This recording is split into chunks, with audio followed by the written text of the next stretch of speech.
Ahoj, vítejte ve světě milovníků dřeva. Dnes bych vám rád vysvětlil, co jsou podlahové palubky Classic. Podlahové palubky lomeno Classic využijete například při stavbě stropu a podlahy, a to vše v rámci jednoho produktu. Princip je velice jednoduchý.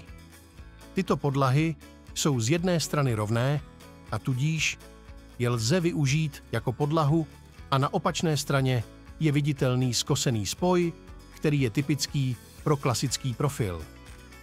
V okamžiku, kdy chcete na půdě rovnou podlahu a zároveň chcete strop, který bude mít vzhled klasických palubek, toto řešení to dokonale splní. V jednom produktu získáte podlahu a zároveň vzhled klasických palubek. A jak je to s kvalitou těchto klasických podlah?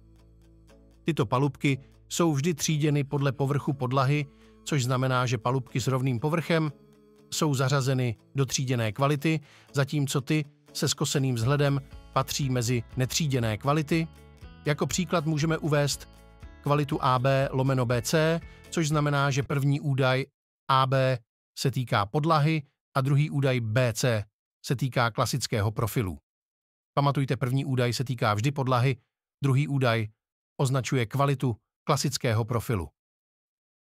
Rozdíly mezi jednotlivými kvalitami najdete u nás na stránkách palubkyvencel.cz.